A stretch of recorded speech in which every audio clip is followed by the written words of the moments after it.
À la une de ce samedi, l'Observatoire burkinabé des médias a présenté son premier rapport général de l'observation interne de la presse, un rapport de 198 pages qui relève les insuffisances de la presse burkinabé, des insuffisances d'ordre déontologique et technique.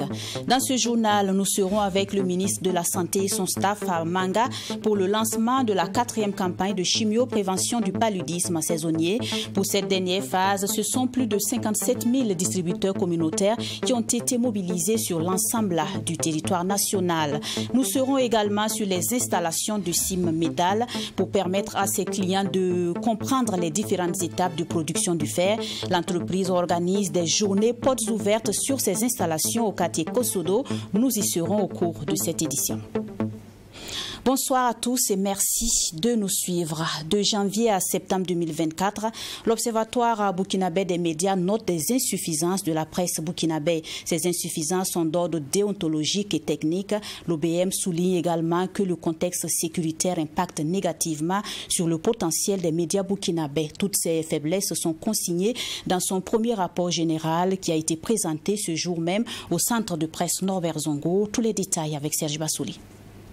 C'est un rapport d'observation composé de 198 pages et reparti sur 5 principaux points. Il résulte des travaux de l'Observatoire burkinabé des médias OBM, des observateurs internes et des comités d'éthique et de déontologie. Ce document, qui est le tout premier rapport général d'observation interne de l'OBM, s'est attardé sur le constat et les défis des médias durant la période de décembre 2023 à septembre 2024. Au titre des constats généraux, le rapport d'observation de l'OBM souligne la faible implication des médias dans les activités des grandes institutions, entraînant la publication sur des événements ou activités dont ils n'ont pas été témoins, ainsi qu'une quasi-uniformité des titres et des contenus. Les institutions comme la présidence du FASO, le premier ministère et les différents ministères recourent de moins en moins aux médias pour couvrir leurs activités, y compris les missions à l'étranger. De nombreuses activités font l'objet de communiqués de presse sous forme de comptes rendus, désormais produits par les directions de la communication et des relations publiques qui les transmettent aux médias. La plupart les diffusent tels que reçus. Outre ces constats généraux, le rapporteur ajoute la problématique de la sécurité des reporters à certaines activités, l'impact négatif de la crise sécuritaire sur la profession du journalisme, la méconnaissance par certains de la charte des journalistes, la fermeture de médias et bien d'autres. L'OBM a aussi relevé que le contexte a impacté négativement le contenu des médias dans les zones à fort défi sécuritaire comme le Sahel. Le contexte de guerre a également affecté la profession. Les réseaux sociaux et l'intelligence artificielle constituent à la fois des atouts et des dangers. Parmi les défis relevés par ce rapport général d'observation interne de l'OBM figure la difficulté pour certains médias de trouver des invités pour leur plateau. Il y a de plus en plus de difficultés à trouver des invités pour certains plateaux de télévision et pour certaines émissions en direct. Cette situation contribue à l'appauvrissement du contenu des médias, anesthésie les initiatives professionnelles et réduit l'accès aux sources de l'information aux professionnels. Des recommandations sont également formulées dans ce rapport à l'endroit des dirigeants. Parmi ces recommandations, on peut citer des rencontres périodiques entre le gouvernement et les professionnels des médias à travers leurs organisations, l'implication des médias au cours des opérations humanitaires. Le gouvernement pourrait instaurer une rencontre périodique, mensuelle ou trimestrielle ou alternativement avec la profession. Les échanges porteraient sur la conduite de la politique de communication dans ce contexte de guerre, l'implication des professionnels de l'information et de la communication dans la médiatisation des activités sur le front militaire au cours des opérations humanitaires. Créé en 2012 par les devanciers de la presse burkinabé, l'Observatoire burkinabé des médias OBM joue le rôle de l'autorégulation par des pairs afin de corriger certaines erreurs et améliorer les contenus des médias. Ce rapport général d'observation interne de l'OBM présenté ce jour s'inscrit en marge de la Journée nationale de la liberté de presse prévue pour le 21 octobre prochain. Et nous rejoignons le ministre de la Santé et son staff au CSPS urbain de Manga dans le centre-sud pour le lancement officiel de la 4e et dernière phase de la campagne de chimio-prévention du paludisme saisonnier. Pour cette dernière phase, plus de 57 000 distributeurs et plus de 7 000 infirmiers ont été mobilisés avec pour objectif de couvrir plus de 4 millions d'enfants sur le territoire national. Dorothée Bambara, Serge Bassouli. C'est le ménage de la famille Nakulma, installé au secteur 3 de la commune de Manga, qui accueille le ministre de la Santé et ses collaborateurs dans le cadre de la mise en œuvre de la phase 4 de la campagne de chimio-prévention du paludisme saisonnier, couplé au dépistage contre la malnutrition aiguë. Une visite après un passage au CSPS urbain de la dite commune. Dans ce centre de santé, la tendance du paludisme est à la baisse comparativement aux années antérieures. Et le docteur Robert Lucien Kargougou d'administrer la première dose à un enfant de cette famille, marquant ainsi le début de la campagne dans la région du centre-sud qui enregistre certaines innovations. Il s'agira au cours de ces jours suivants du 18 au 21 d'administrer des médicaments qui vont prévenir la survenue du paludisme chez les enfants de 3 mois à 59 mois. Au total, c'est un peu plus de 4 500 000 enfants de cette cible qui vont bénéficier de ces médicaments. Dans certaines régions, comme dans la région du centre-sud, nous avons étendu cette cible jusqu'à 9 ans. Des médicaments de qualité seront gratuitement distribués aux enfants concernés par cette campagne. Occasion est donc saisie par le ministre de la Santé d'exhorter l'ensemble de la population burkinabé à une mobilisation pour la réussite de cette campagne.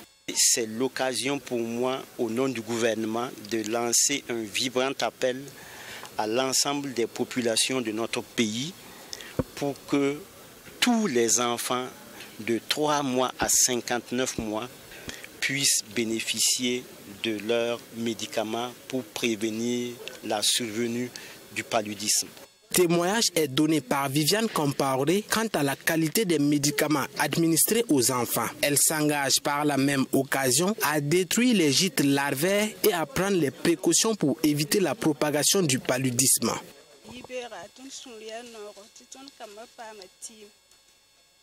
Nous sommes vraiment contents ce matin parce que nos enfants ont eu des médicaments. Depuis que nos enfants ont commencé à prendre ces produits, on n'a plus eu de problème de santé et nous sensibilisons les autres femmes de donner les médicaments aux enfants. Nous devons détruire les gîtes de larvaires pour éviter le paludisme.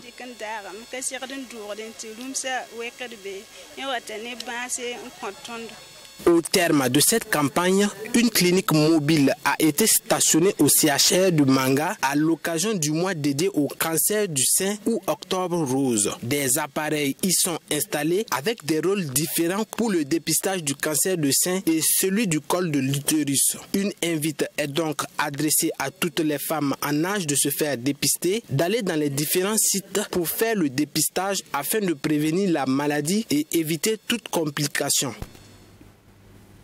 Elle se positionne comme l'une des géantes industries de la métallurgie au Burkina Faso. Cimetal, une usine de production de fer de qualité supérieure pour permettre à ses clients, ses partenaires et au grand public de comprendre les différentes étapes de production du fer.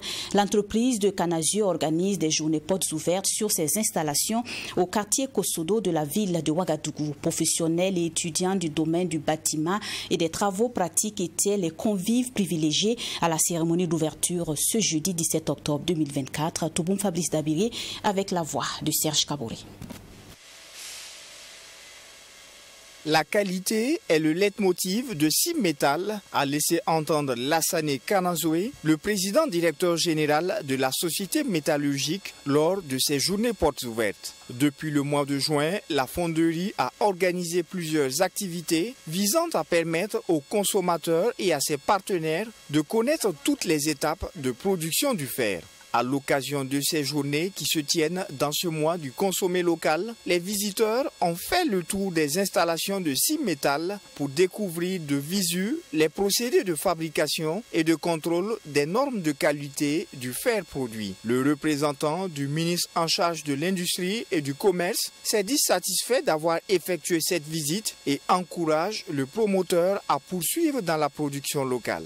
C'est une unité assez moderne, avec une installation très moderne, ultra moderne j'allais dire, qui a permis de découvrir ce que des Burkinabés ont investi, ce que des Burkinabés ont fait et qui contribuent de faire aujourd'hui pour contribuer d'une manière significative au développement économique de ce pays. C'est l'occasion pour nous de dire merci et d'encourager la société Cimetal qui s'inscrit dans la politique du gouvernement en matière de consommé local. Le premier responsable de Cimetal qui dit être honoré par la présence du représentant du ministre en charge de l'industrie et du commerce nourrit également l'espoir d'accueillir très prochainement le chef de l'État, le capitaine Ibrahim Traoré, dans les locaux de son entreprise. Lassane Kanazoué promet que Cimetal sera toujours à la hauteur des attentes des consommateurs.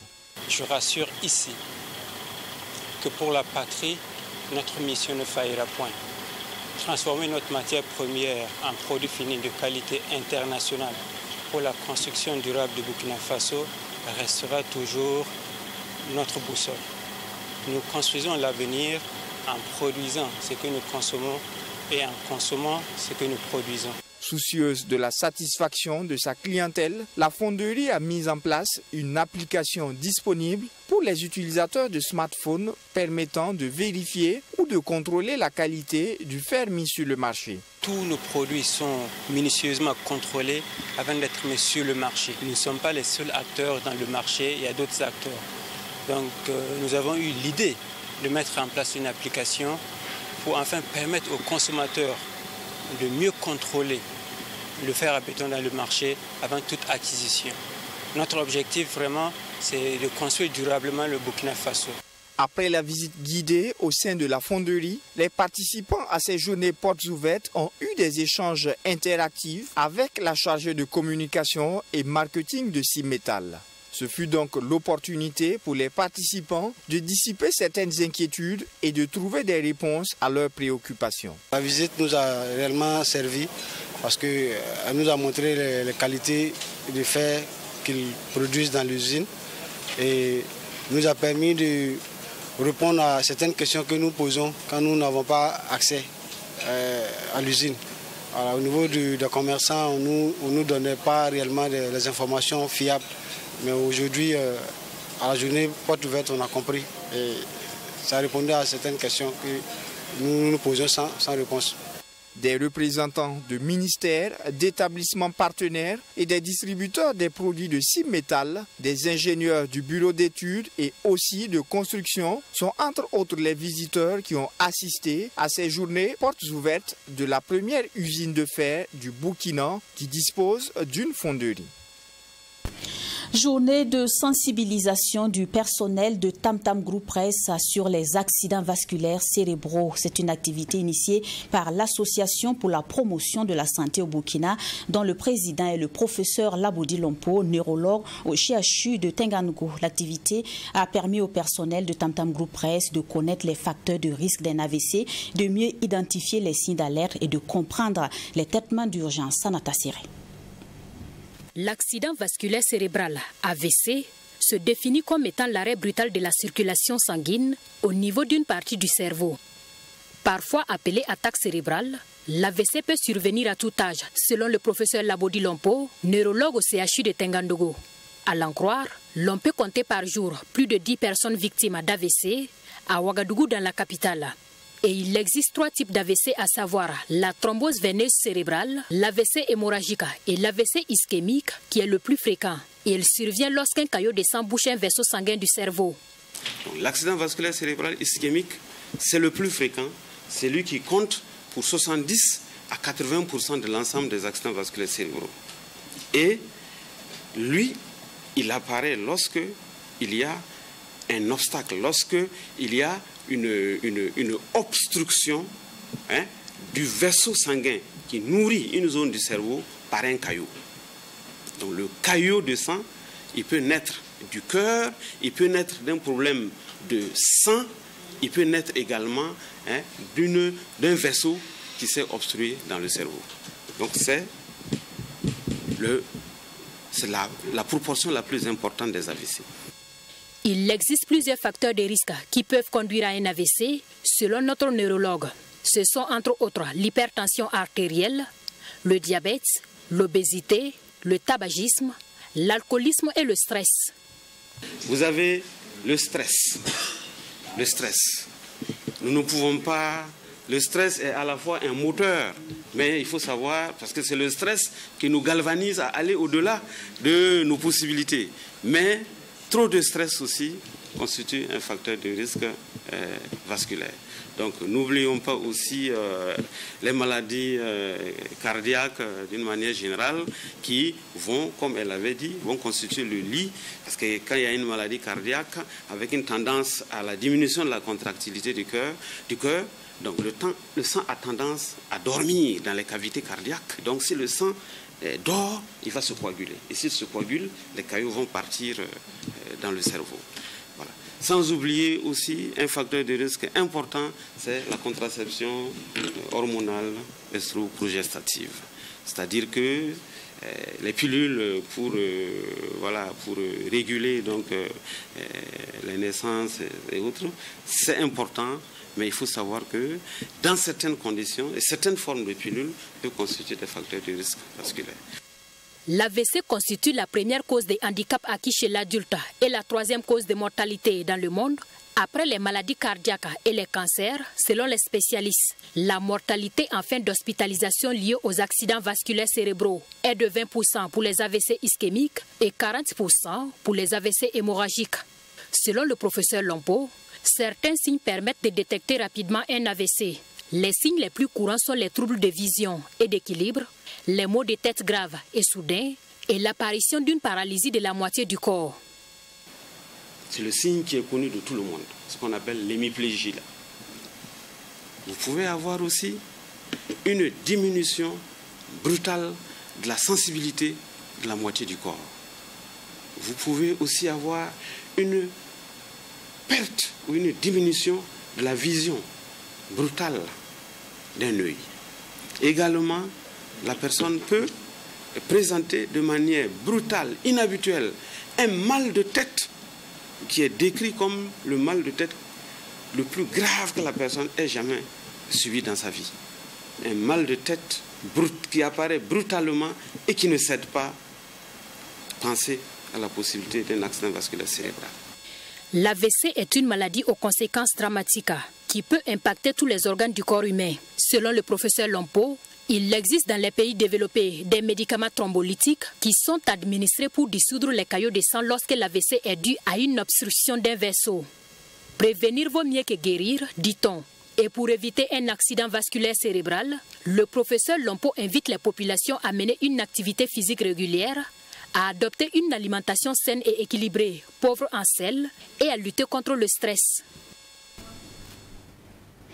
Le comité d'organisation de la première université d'été de l'AES dresse un bilan satisfaisant. À travers cet événement, les jeunes venus du Mali, du Niger et du Burkina ont réitéré leur engagement à accompagner les autorités pour la mise en place des idéaux pour l'AES. Une motion a été formulée par ces jeunes à l'endroit des 3 chefs d'État. Nous en parlons avec Bourema Amadou.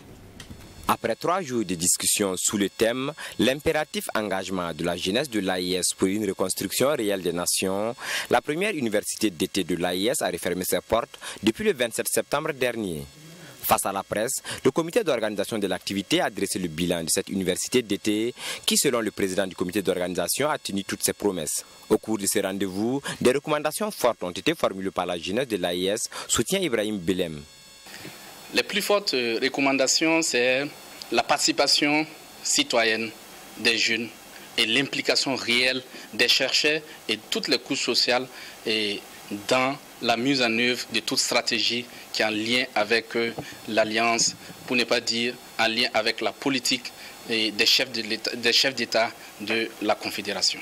Les participants à cette première université d'été de l'Alliance des États du Sahel se sont penchés sur des questions comme le modèle économique propice pour le Burkina Faso, le Mali et le Niger, et aussi la place de la jeunesse dans l'espace AIS dans la gouvernance actuelle. Des jeunes venus des 3 pays membres de l'Alliance des États du Sahel, au cours des 72 heures de discussion, ont pris l'engagement d'accompagner les autorités pour la mise en place de leurs idéaux. Nous avons été reçus par le président du Faso, le patron de l'activité, et qui nous a donné des orientations par rapport à la périodicité de la tenue de l'activité. Donc l'activité sera tenue chaque 6 mois et d'une manière tournante. Également, il y a des engagements qui ont été pris par les structures en charge de volontariat des 3 pays pour parler d'une question de réciprocité des volontaires. Pour dire quoi? Pour dire qu'un Burkinabé aujourd'hui peut être volontaire au niveau du Mali ou du Niger, ainsi de suite et vice-versa. La première université d'été de l'AIS tenue à Zignaré a mobilisé 251 jeunes du Mali, du Burkina Faso et du Niger. Le CADES-BF, Cercle d'action pour le développement économique et social du Burkina Faso, est l'initiateur de cette activité. Il entend apporter sa contribution dans la lutte engagée pour la souveraineté des pays de l'AIS à travers des cadres d'échange entre les jeunes et les différentes autorités politiques. Des pistes pour un changement de paradigme, c'est ce que nous pouvons lire entre les lignes de l'œuvre de Sylvain Tombiano. Peut mieux faire, c'est le titre de ce essai littéraire de 258 pages, qui traite des thèmes d'actualité comme la citoyenneté et la souveraineté. L'auteur revisite également tous les secteurs qui pourraient contribuer au développement du Burkina Faso. Suivant. Peut mieux faire, c'est un ouvrage de 258 pages subdivisé en 12 chapitres de Sylvain Tombiano. Dans cette première production littéraire, l'auteur évoque les questions de développement, les sciences politiques, économiques, sociales ainsi que bien d'autres sujets. À travers le titre Peut bien faire, tous les compartiments des différents secteurs de développement de la société burkinabé sont évoqués. Nous avons les domaines de l'habitat, de la santé, de l'environnement ainsi que de l'éducation. Sylvain Tombiano invite ici toutes les intelligences à s'unir afin que le défi de la construction nationale soit l'affaire de tous.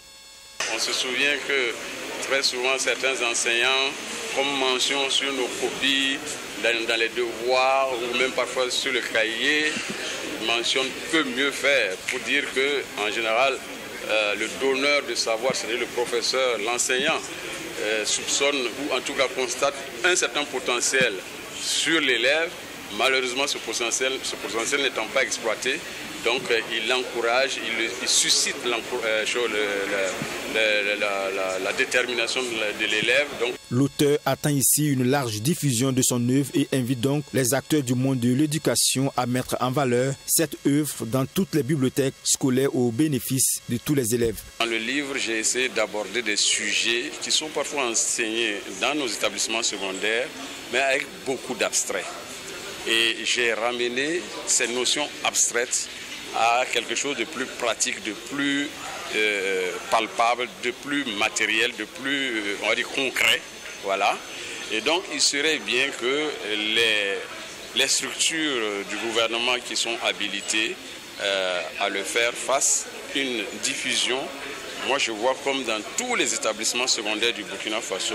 L'occasion est saisie par le parrain de la cérémonie de dédicace pour féliciter l'auteur de la qualité de son livre, écrit dans un style accessible et précis. Il a également rendu un vibrant hommage pour son engagement et sa vision. Nos villes sont en construction. Nous voulons des citoyens honnêtes qui, ensemble, peuvent mettre dans la main les consciences apaisées, se mettre dans la bataille du développement. Et c'est pour cela que des auteurs comme celui-là, qui n'a ménagé aucun effort, pétri de qualité immense. Parce que je vais vous dire que faire une telle œuvre n'est pas une sinécure. C'est dire tout simplement que quand un être humain est engagé dans ce sens, on ne peut que féliciter et on ne peut que l'accompagner dans sa démarche. La première édition de l'ouvrage Peut mieux faire, prisé par les amoureux de la lecture, est déjà épuisée, indique l'auteur. Rendez-vous est pris par Sylvain Tiambiano pour une deuxième édition avec un nombre plus élevé de productions. Et l'œuvre sera disponible dans les différentes librairies de la ville de Ouagadougou ainsi que dans les autres villes du Burkina Faso.